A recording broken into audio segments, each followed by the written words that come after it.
I don't know if it's Halloween or election week, but it's some kind of holiday. And I wanted to investigate the tricks and treats going on. Look, garbage, the future of garbage. Now, wait a minute, did they coordinate it for Halloween to be in orange garbage bags? I could have dressed up as garbage. But look at this. This is Deep Eddy. Kind of stole the idea from Where is Waldo? Why is it made to go unnoticed? It's Austin, Texas vodka. I don't really get it. But anyway, somebody had a very good suggestion. And I hope people understand. I'm not saying nobody can ever suggest anything to me. It's these people who say, you need to XYZ. Or why isn't Jason, investigating something that seems like obviously set up to incriminate him? Somebody sent me a polite message saying, hey, a lot of people are reporting weird shenanigans around these voting sites. Now, I came over here because I was pretty sure this is one of these vote a key places. See, this is the thing. It's hard to know. They have made it tricky to figure out. I mean, I know where the one is near my apartment, and we'll go by that too, because it makes you enter your address. And I mean, obviously you could go find somebody else's address around here and enter it, but it's not like they give you a list. Now that's valet parking there. It used to be around here. I think either at the hospital or maybe there's a school down here somewhere. There usually is a voting thing around here. I'm not seeing it right now. Well, the other thing that we can do is just evaluate the Halloween aspects of New York today. I know people like to see what's going on, and it's a beautiful day, so I want to get a walk. Excuse me.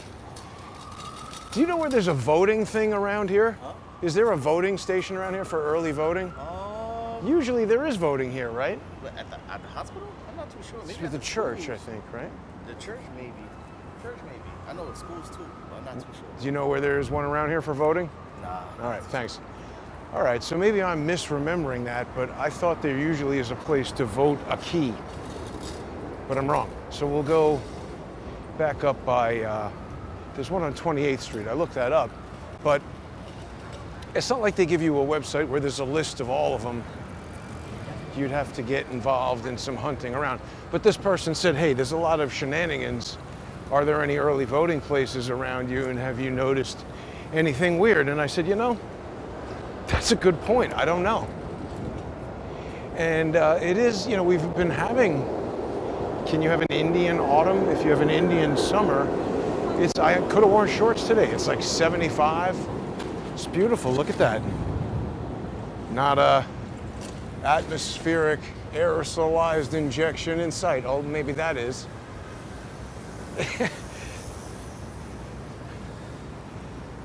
When I left the apartment, Joe Rogan was interviewing J.D. Vance. I can't believe how stupid Carmela Harris is to just completely avoid that. They're going to cheat. I'm very concerned. And they're going to say, oh, yeah, no, you guys are idiots. Everybody likes Kamala Harris. Wow, that's a stupid lady trying to kill somebody. Geez, that was amazing. That lady in the Mazda's a nut. Wild. So also wanted to let everybody know that we're going to have a Twitter, an X space. If people aren't following on X, you're missing so much of the excitement. Get on there at x.com and on at JG_CSTT. People can check it out. Yeah, people are saying something about Joe Biden walked out with a panda, and there's something about that I think I don't know. I wonder what she thought of the assassination. Something maybe they're punching sexual, oops, you're not supposed to say that word, I think. Punching victims in the eyes or something. Here's another thing. Oh, it went away.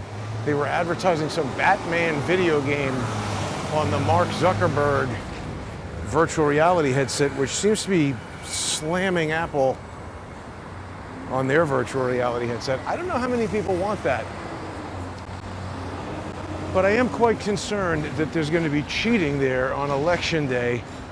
Yeah, Joe called us garbage, people are commenting on. They should have a website that lists them, I agree, but that wasn't easily found. And I mean, you know, it says put in your address, and I put in mine, and it was like, okay, yeah, I know that one on 28th Street, but I thought there was one down here. Anyway, the plan was get the one down here, then go up there. Whatever, we'll sort it out. There was another really amazing discovery this morning in the world of counter-lawfare and identifying social engineers.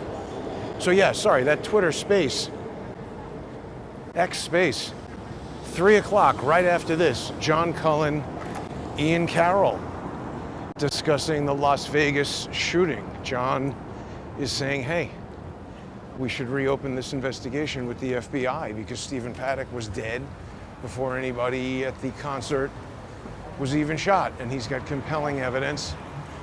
We invited Mindy to join us. If you follow Mindy on X, tweet it at her. You can go on to x.com at JG_CSTT, and you can see it right there. It's pinned up to the top, the X space. You just click on that, and at 3 o'clock, you can also join in and talk to John. And this is the breakthrough here. So you see, that's Jared Beck. Do people remember this? Jared told us about this, that they had a lawsuit against Donald Trump and that they deposed him, and there was some weird thing where Elizabeth was trying to use a breast pump during the deposition and Trump got all upset. Anyway, I don't know how we missed this, but you know, in all my research into the other people who are suing me and stuff like that, I found that deposition again. And Beck is asking Trump all about Felix Sater in 2013. So it's like, wait a minute. What?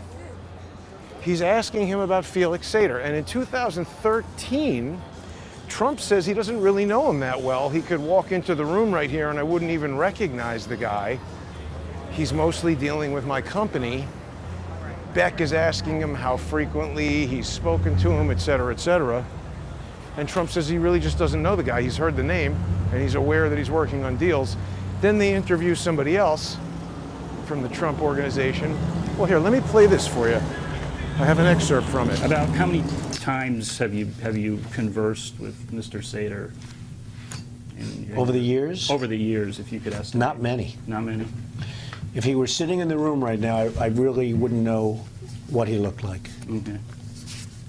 So when you say not many, I mean, can you count that on one hand? No, I wouldn't know what to say about that because I don't know. He would call. I think he dealt mostly with my company, not with me. Okay. So there's Trump talking about Felix Sater, barely knows the guy. That's 2013. And there's more, there's a whole ABC News piece about it. I mean, that's obviously a long deposition. You can download the transcript and everything. But it's weird that he's asking him about Felix Sater because remember, Jared Beck, that's an attorney that was introduced to me by George Webb, who years after I realized that George was an irresponsible drunk liar and kicked him off the show and stopped dealing with him, I became friends with Jared Beck and his wife, Elizabeth. I've been to their house. We had a whole big barbecue. I slaughtered 2 of their chickens and then we cooked them.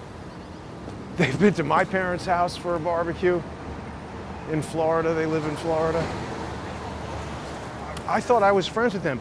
But so Jared introduced me to John Snyder, and this didn't click at the time, but John Snyder's only client, apart from me, was Felix Sater. And remember, Snyder was representing me in this lawfare case brought about by George's brother, where he concocted a fake-named corporation that succeeded in fooling me into thinking a real corporation that I owned at the time could be liable for a judgment against this fake thing. Now, when I went and talked to an attorney, what they would have and should have said to me, even a first-year law student, anybody who's an attorney watching right now, weigh in the comments.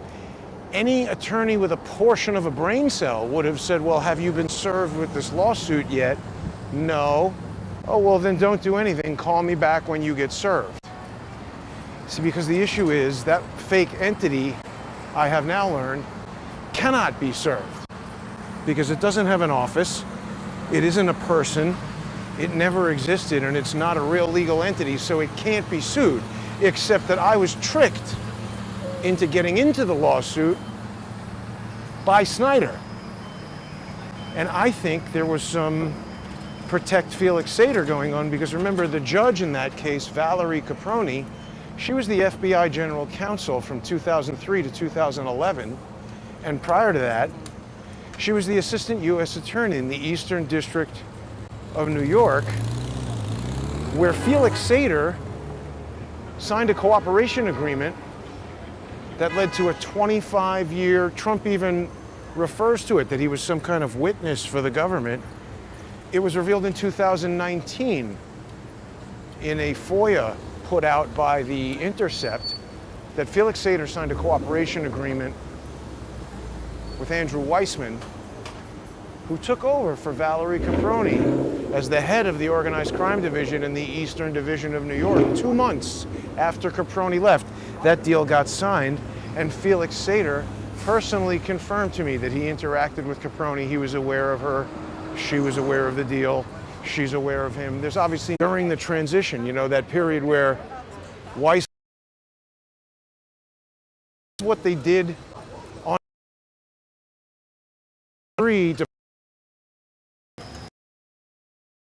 as the director of the FBI, you get Robert Mueller September 4th, 2001. So they can plausibly say, oh, hey, I just got here. I didn't know anything about this. And the other guy can say, well, I've been gone for 2 or 3 months. And then the interim guy can say, I'm just the interim guy. I had nothing to do with it. So they have all these crazy, whoa, that was a weird costume. Yeah, let's face forward so people can see the insanity. It's not that much Halloween going on, to tell you the truth. I guess maybe later tonight, but it is unseasonably warm today, so there should be a lot of naked girls out later.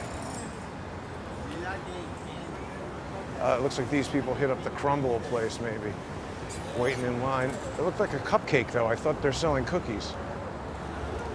Yeah, so anyway, what we've got there is 2013, Jared Beck talking to Trump about Felix Sater. Now, yesterday on the walk, we were looking at a video of Bruce Rydell at the Brookings Institution introducing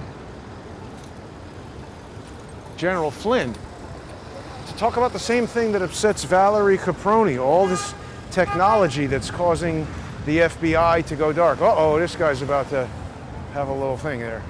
Just peeing. So it's a girl. Anyway, dogs of New York.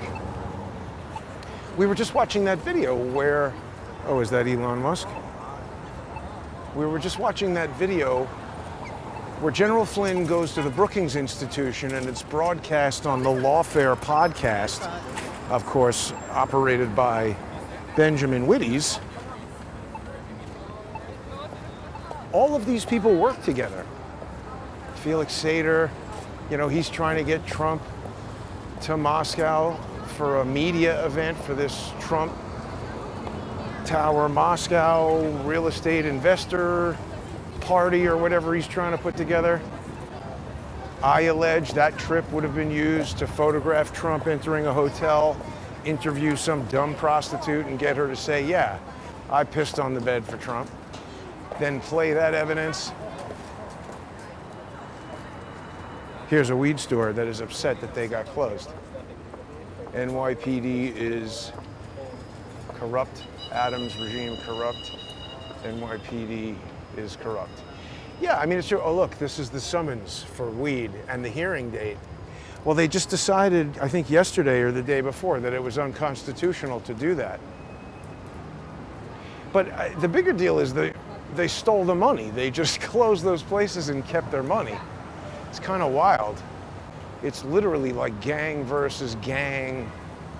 style tactics on there.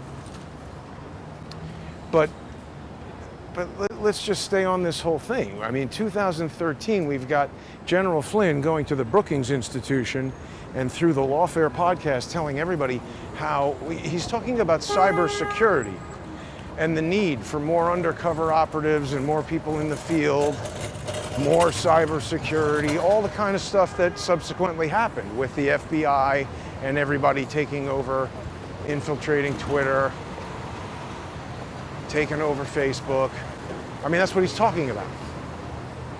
So, I don't know, it seems like as time goes on, we just keep catching these guys with their hands in the cookie jar and like unbelievable evidence of them doing sort of exactly what we've suspected them of doing forever.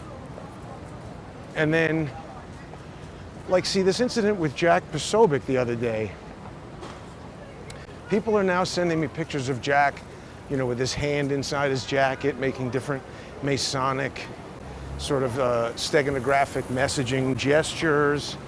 Lee has spoken to us in the past about Jack doing something with, what is it, 1188? 1488? Yeah, he had some message where he was encoding 1488. And this is like, you know, Freemason slash, you know, it's coded messaging. It's steganographic messaging. We got to talk to Lee about that and understand more about what it was that Jack was doing. Lee has been on this for a long time. We've spoken about it a lot. I said I met Jack and his wife at the Deplorable. Here's some Halloween people. And then that was right when I was getting into journalism and creating Crowdsource the Truth. Now wait a minute, the Vote a Key place here, it's right around here. I think it's just north of FIT. I'm not going to vote right now, obviously. I can't. Are they hitting up this homeless guy for trick-or-treat candy? Don't hit up the homeless for trick-or-treat candy. But, yeah, I'm not going to vote right now, certainly not with a camera. I just want to see if there's anything weird going on out there.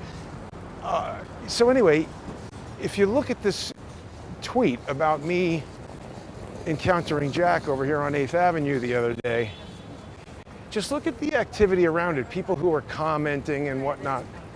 So many fake named accounts recently created, just spewing out stupid crap about, oh, you're attacking Jack. I didn't attack him. And they're like, oh, you were unprepared to ask him a question. This was not a Jack Posobiec press conference, you know. And I wasn't necessarily ever planning on asking him any of those questions, nor, this guy's dressed as the Shrek cat. That's pretty good. I never necessarily even planned on asking him any of those questions. He just appeared on 8th Avenue in front of me. Then people say like, oh, that's not cool, his family is around. First of all, he said he was walking there to meet his brother. Now I've subsequently seen pictures of his brother and know who he is. I didn't know his brother was there. I don't know who he's walking to meet. And he wasn't with his family when I saw him. I just saw him. He was with his wife, but she was looking down behind him. I didn't see her.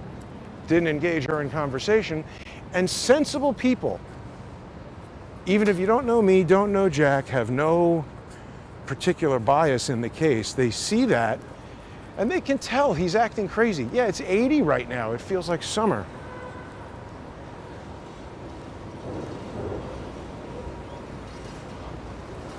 Summer in October. Where is the vote a key? There it is, vote here. Here, so let's just see. Shenanigans or no? I'm not going to talk to anybody. Now, also, did people see no electioneering and no loitering, it says. It doesn't look like there is any. So that's good, at least. I think that's just people hanging around bothering people is loitering, obviously, but I'm not sure what electioneering is. I think that means handing out stuff to tell people to vote for one thing or another. So the sidewalk is closed after there. There's nobody doing anything shenanigans-wise here that I can see. That just looks like an old person getting ready to leave. Interesting. Well, that's all right. Just wanted to see. Now that's interesting. What is that? some union over there, but is it Chinese? What is that? Maybe not a union. Young Key, that's just the address, 207 209 Young Key. And then those guys are going into it's a new deli. Interesting. What the hell is going on here? Right across the street from the voting.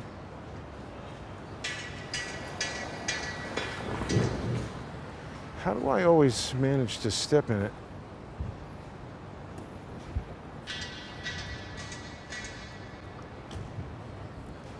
It's that symbol or writing up there. So they got an elevator shaft here. Maybe it's just a totally normal deli. They're having a sale, 50% off. Well, it doesn't look like anything unusual is going on over here near the voting thing. But I don't know, do people, I guess people know, but I don't like this early voting idea. I just feel like it's more opportunity for them to cheat. Tell them who you voted for, and then they know how many votes they're gonna need. What does she think of the assassination? Well, anyway, this is a huge development, the fact that, because what does this mean? People don't get it. Well, remember, George introduced me to Jared Beck. Jared Beck introduced me to John Snyder. John Snyder totally mishandled the case with the Emmys, causing me to lose, guaranteeing that I would lose. Now, it takes me back a bit to our conversation with Dr. Malone the other day, which, by the way, that was against YouTube community guidelines, apparently, so people can go watch that on odyssey.com/@crowdsourcethetruth. You don't have to subscribe or become a member. You can just go on there at, crowdsourcethetruth. Go to odyssey.com/@crowdsourcethetruth. You can watch the video. You can also watch it on X. But the great thing about Odyssey is you can become a sponsor of the show for as little as $3 a month. You keep the show going, and you can sponsor. Hey, that's a cool motorcycle, man. It's a cool motorcycle. But you got to change it to say garbage now, right? Oh, I didn't mean to bother you, dude. It's a cool motorcycle, I'm saying, but you got to change it to say garbage now, right? Hey, take care. Be safe. The guy had the deplorable motorcycle. I didn't mean to disrupt his whole helmet situation as much as I did, but that's pretty funny. See, even in New York, I don't see how they're going to sell it that Kamala Harris is going to win. I just don't buy it. Guy just looks like a moving company guy. Yeah, he's a construction worker or something. But George introduces me to Jared Beck. Beck introduces me to Snyder. It's George's brother who sets up the lawsuit. I mean, this is unbelievable. So, right, it takes me back to the conversation with Dr. Malone, because remember, when he spoke to us the other day, John Cullen and I had an interview with Dr. Malone. He volunteered that he was pissed off with Stephen Biss. First time I spoke to him about Stephen Biss, he said, "Oh, I don't know, Jason. Stephen Biss is my lawyer. He's doing all right. I'm not worried about George Webb. Thanks for calling." But see, I discussed this yesterday. Perhaps Dr. Malone has now realized that maybe Stephen Biss was not so honest after all. And maybe he thought back to that phone call we had and said, well, maybe Jason was trying to help me. Anyway, I hope we get to speak to Dr. Malone again.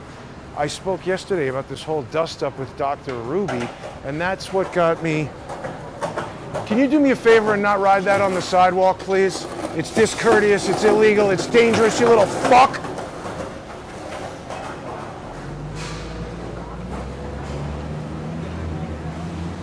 Even when you're polite with people. See, it starts out polite. Anyway, this is what they do, you see. They trick people into lawsuits. Snyder benefits, he got dozens of thousands of dollars from me, made me almost broke. Same thing seems to have happened to Dr. Malone. So see, that's why I had initially contacted him. For me, COVID, I'm not saying I'm not interested in it. Wow, that's a hell of a Halloween costume.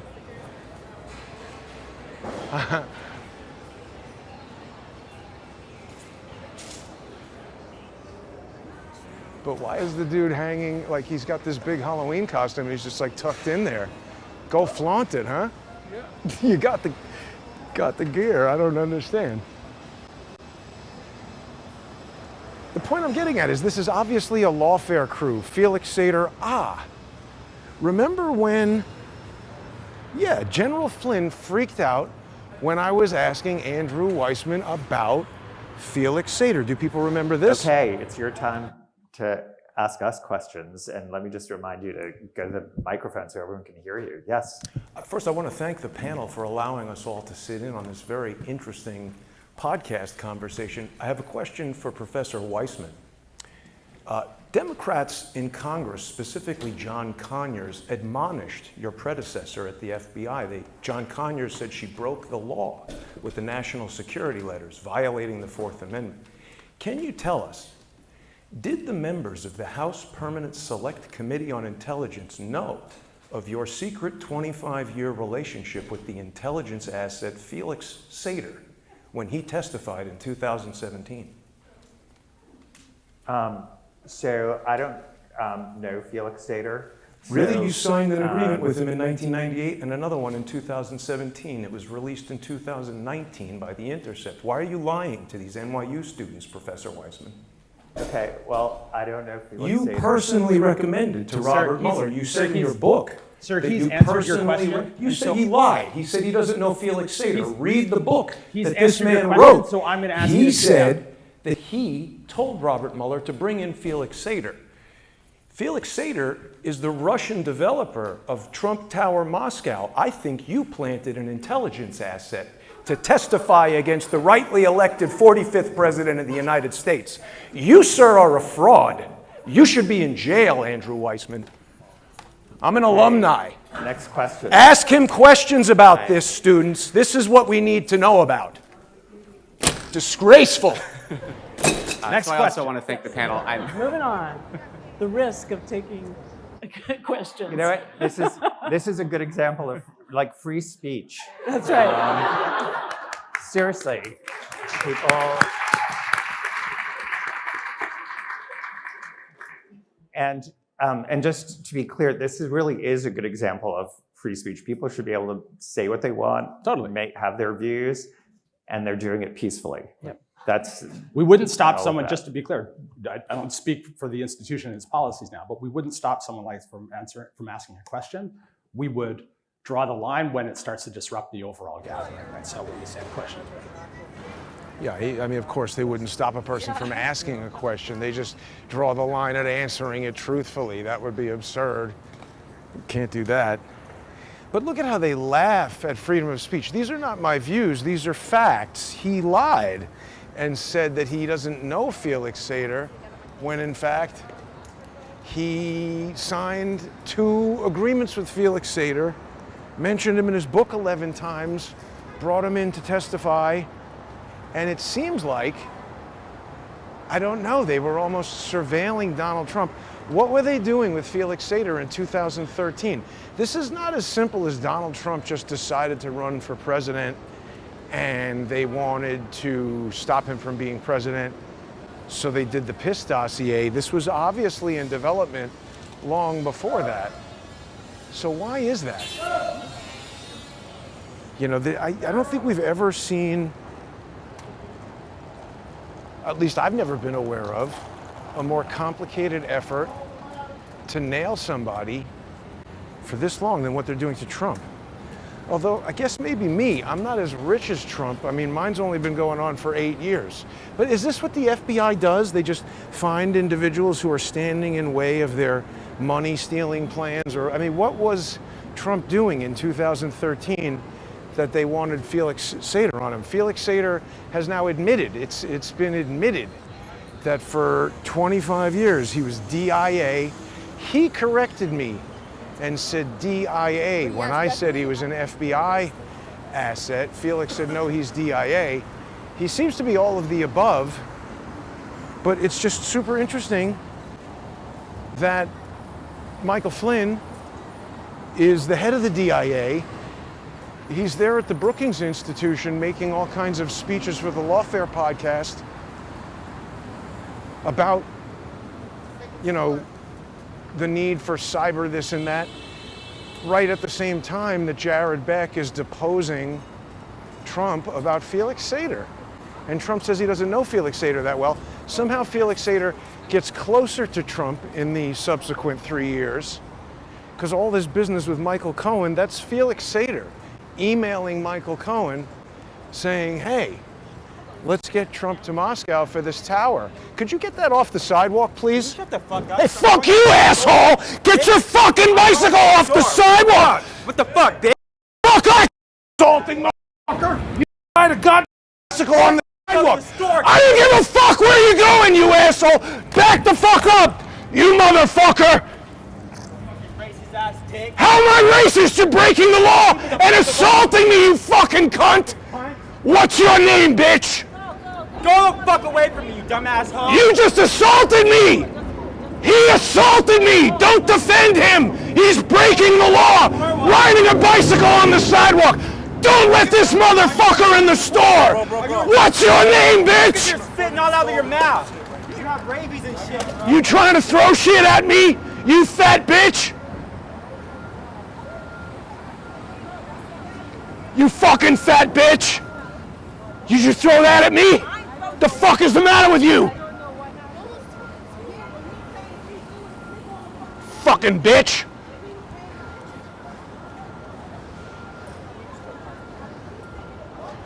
Thanks for watching, everybody.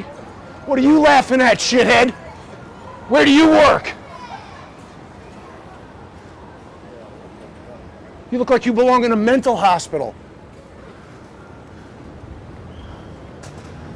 That's New York. Assault left and right. People are going to say, oh, you should have hit that guy. I'd go to jail.